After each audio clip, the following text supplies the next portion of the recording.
voir ñi nga xamante ne ils ont des proximités par rapport à telle ou telle personne de la République. voilà. Internaute bi di ma bëgg a laaj ancien premier ministre boobu kañ la. ancien. j'ai dit un ancien ministre pas un ancien premier ministre. un ancien ministre voilà donc am na ñi seen xel bëgg a njort kañ la war a doon alors sëñ Saliou. dañuy jéem a avancer fi mu ne nii nag damay bëgg a dugg ak yow ci justice ci wàllu yoon. parce que defe naa bientôt le 7 décembre. jàppoon nañ ko 28 29 ba finalement ñu retenir la date du 7 décembre pour ñu def une commémoration. victimes yeeg martyrs yi xew-xew yi fi amoon diggante 2021. ak 2024. ndax sëñ Saliou am na lenn ci askan wi seen xol neexul. ndax xalaatuñu woon ni daanaka dinañ dugg ñaari at. te duñu situer les responsabilités ci xew-xew yooyu fi amoon. te gis nga ni entre temps. ñi ci amee woon gaañu am na ñi manqué prise en charge. gi ci war ba commencé nañ génn àddina. alors tey 7 décembre googu ñu dëgmal te Ousmane Sonko war a teewee war a ànd ak. patriotes yi ak mboolem sympathisant ci bés boobu noonu ngir jiite bés bi. ban décryptage lañ ci mën a def Serigne Saliou Gueye. yaa Moussa au vu de l'évolution de cette situation man tey je n'attends pas beaucoup de choses de la part de la justice sur le sort des victimes des violences en tout cas de 2021 jusqu'à 2024 ci man ci li ma gis. parce que lii ma gis ni muy doxee nii booba léegi j'ai comme l'impression que il n'y a pas vraiment cette volonté de vouloir rendre justice aux martyrs. président bi dafa am loo xam dafa ko waxoon bi ñuy célébrer Thiaroye 44 je crois l'année dernière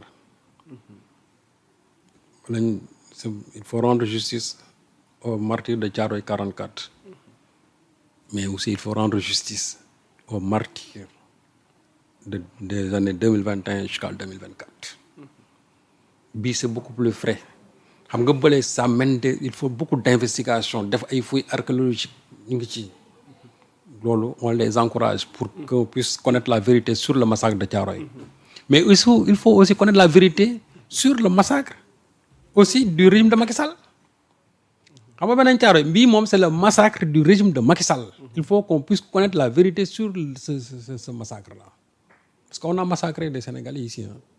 Parce que quand je dis massacre mooy c'est-à-dire que des gens yoo xamante ni dañ leen a dër ci oto dee ñoo xam ne dañ leen dóor ay bal ñu wadd ça c'est des massacres léegi nag loolu man jàpp naa ne lu ñu war a leeral la mais boobu ba léegi ça traîne tey da ngay dégg ñu ne woo nañ kii et cetera d'ailleurs boo gisee sax comment ça fonctionne au niveau même de la justice bon on a comme l'impression que quelque part am na ñoo xam ne bëgguñu dëgg gi fës. Qui a aujourd'hui intérêt à vouloir bloquer la vérité, c'est-à-dire la lumière sur les morts de ces années-là? Qui a intérêt? En tout cas du famille victime yi du aussi ñi nga xamante ne ñoom ñoo féete woon ak ñoom muy waa Pastef fi donc kan moo ci am intérêt? Et je crois que en la matière comme ni ko Sonko waxee woon on ne va pas rentrer dans le travail de la justice mais nag la justice est rendue au nom du peuple. ñun am nañ sañ-sañ ñu ne justice bi. il faut accélérer la cadence vraiment de ce côté-là. seen liggéey métti na trop. ils ont beaucoup de dossiers. il y a une insuffisance aussi du personnel c'est vrai. mais aussi il faut une certaine célérité dans le traitement des dossiers surtout concernant les massacres du régime de Macky Sall. parce que actuellement nii situation bi ñuy traversé mooy. ñi nga xamante ne ñoom ñoo loru ci mbir yi seen famille yi surtout mais ils commencent à désespérer koo ci waxal tey ñoom dañuy jàpp ne on ne va pas rendre justice à ces gens-là.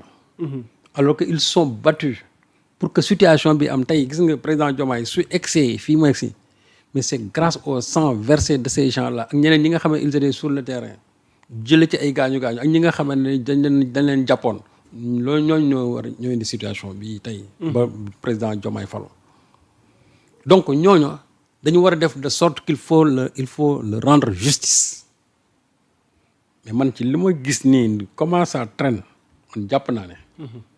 man de amatuma yaakaar ni dinañ leen rendre justice ba kañ déjà on va faire 2 ans de gouvernance booba ce serait un scandale. waaw mais moom laa la wax c'est-à-dire que ne actuellement pas nii situer mais yaa les Moussa responsabilités. est-ce que réellement Qu'il y les ait choses justice. waaw mais le problème qui se pose est-ce que aujourd'hui les choses bougent déedéet des fois nga dégg kenn ne bon woon nañ ma déglu nañ ma après c'est fini mais les choses ne bougent pas alors que man gis nga li ma jàppoon et c'est là où je partage vraiment le point de vue pertinent de Mame Adama Gueye en matière de reddition des comptes parce que lii aussi reddition des comptes la il faut que les gens rendent compte donc man jàpp naa ne en matière de reddition des comptes bu ñu ñëwee li ñu war a def mooy les dossiers prioritaires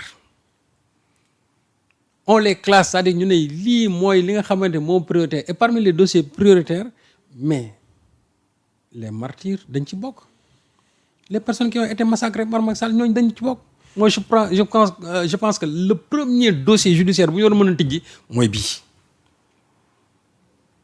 mais aujourd'hui j'ai l'impression que bon on préfère d'autres dossiers yi nga xamante ne à la longue ça finit tout simplement par un bracelet électronique ou bien ñenn yoo xam ne finalement ça finit par bon ñu libérer leen ñu dem ñibbi seen kër plutôt que vraiment d'activer les vrais dossiers yi nga xam ne sénégalais ci lañ leen di xaar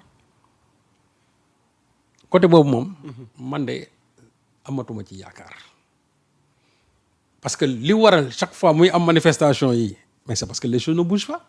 Vous pensez réellement aujourd'hui s'il y avait un traitement avec célérité de ces dossiers-là, le Premier ministre aurait trouvé le président de PASTEF aurait vraiment comment dirais-je trouvé l'opportunité ne dañuy def journée des martyrs le 7 kon soxlawuñ ko bu fekkoon ne affaire yaa ngi doon bouger kon soxlawuñ ko mais bu ñuy def journée des martyrs c'est parce que dañu bëgg a encore gësam régime bi dañu la bëgg a gësam pour wax leen ne mais gestu leen ñi nga xam ne ñoo dewoon ci manifestation yi parce que boobu ba léegi waxuñu seen i mbir de temps à autre nga dégg benn patriote ne woo nañ ma déglu nañ ma ci dara mais ba forage daal di xëy man depuis boobu ba léegi dama koy dégg par ci par là mais après dara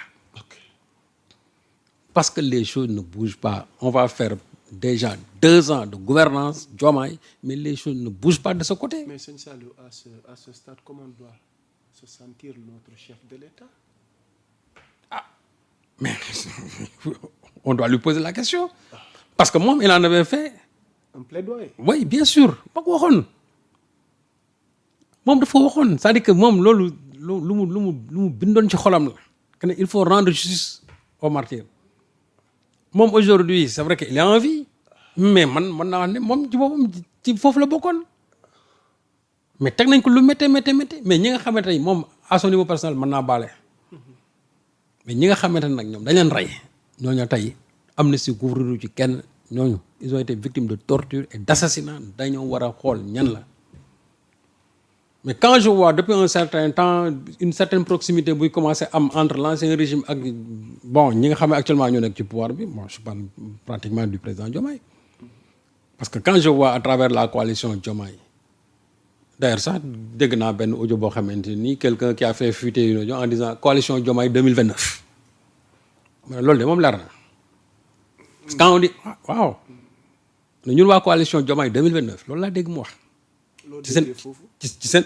coalition Diomaye de 2029 mooy c'est une coalition qui portera la candidature de Diomaye en 2029 loolu non bien sûr 2029 waaw coalition Diomaye ña ko wax bon je ne sais pas ndax Diomaye moom loolu mooy mébétam mais ña ko wax ñoom loolu lañ bëgg ils veulent porter la candidature de Diomaye en 2029 moo tax ñu tuddee ko candidat coalition Diomaye 2029 ñooñu nëbbatuwuñ bon est-ce que maintenant ça vient du président ou bien est-ce que ça vient de Mimi loolu moom dese na maa leer mais man moom jàpp naa ne ñi nga xam ñi ci Diomaye président ñu lool léegi nag moo tax ma ne la ñi nga xamante ne dañ leen a gisoon ñu ànd ak Macky Sall tey transhumé dans Diomaye président bu fekkente ne ñi nga xamante ne les assassins ñi nga xam ñoo féete woon ak Macky Sall les assassins tey ñoom ñoo ñëw susu ci coalition Diomaye président susu ci président Diomaye mais xel day tey est-ce que réellement donc dëgg gi dina jib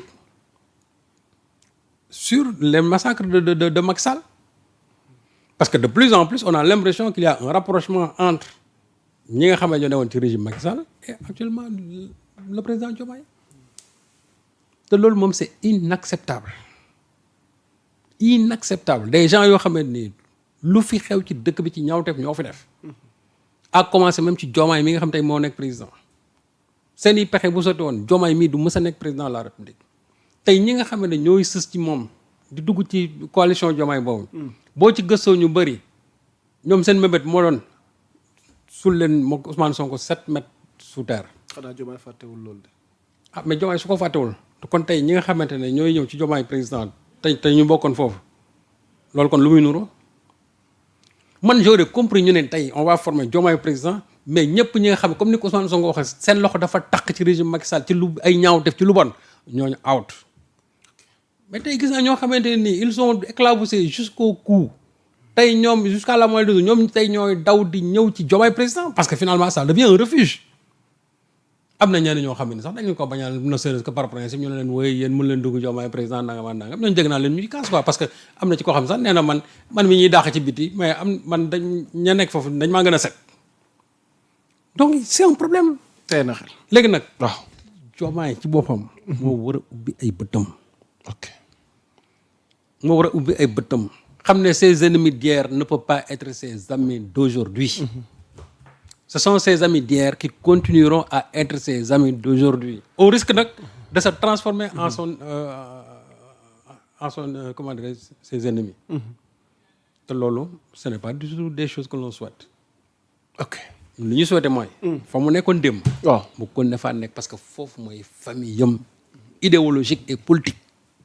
yow daal yaa ngi koy woo ca mu dellu. non moom laa la wax parce que xam nga mu dellu ci. parce que man dama jàpp yaa Moussa jusqu'à aujourd'hui waaw que tous ces gens qui transitent autour de ce Diomaye coalition Diomaye 2029 dañ koy nax na xool la qualité de ces personnes dañ koy nax ñu ko fi wax yëpp ay naan fësalal sa bopp de 2029 mën nga nangam ak nangam dañ koy nax les gens qui sont en train de créer des problèmes au sein de Pastef ci yenn kuréel yi aussi nañ ko bàyyi division yi fi nit ñi indi ay pro Diomaye amu fii Pastef moo fi am te le Pastef a une seule incarnation l'incarnation c'est Ousmane Sonko que les gens le sachent parce que ñu bëri tey ñi ñuy wax nii ñenn ñi mënuñ fësal seen bopp boo nekkee ci mbir te ñi moo fësal sa bopp parmi des gens qui se disent que man je suis un diomaïste mais yow tey ñi moo fësal sa bopp te fu ñu toogee wax la nga sëgg ça voilà moi j'aurais compris que ñenn ñi ñu génn daal di dóor seen dën daal ne ñun Diomaye lañ àndal. ñi silence bëri na de. waaw moom laa la wax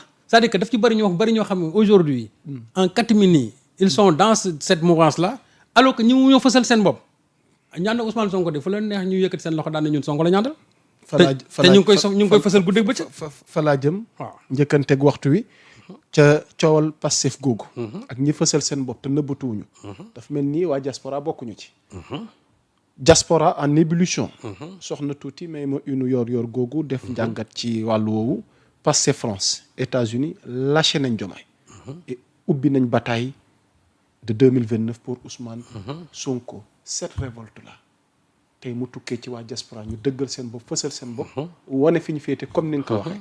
ban njàngat lañ ci mën a def. face à la situation loolu mu lay woon la crise aujourd'hui que traverse le Pastef. donc c'est devenu une réalité. oui non y a une crise. Il faut pas avoir peur de moi y a une crise. dès l'instant que ay dissension dafa am ñii féete fii rek crise am na même su fekkee ne du côté même de Diomaye vraiment les gens sont minoritaires. parce que ñi nga xamante ne ñoom ñoo taxaw tey ne ñun bàyyi nañ Diomaye loolu da ngay taxaw di ko dégg ñoom ñu koy wax j'espère da nga wax mais fii tey même ñi bàyyi Sonko amul kenn ku ci ñëwee taxaw naan ne ñun bàyyi nañ Sonko. alors tam jaaxal na ma de. voilà le problème c'est-à-dire que ñi nga xamante ne ñoom nee nañ Diomaye lañ féetal te warut ñoom ñi mu ñoo taxaw ne ñun bàyyi nañ Ousmane Sonko mais ñi nga xamante ne ñoom nee nañ Sonko la ñu àndal. am nañ sañ-sañ ñoom taxaw ci penc mi daal ne ñun bàyyi nañ Diomaye te moom la waa Pastef France def en disant que ñoom dañu war renouveler sax seen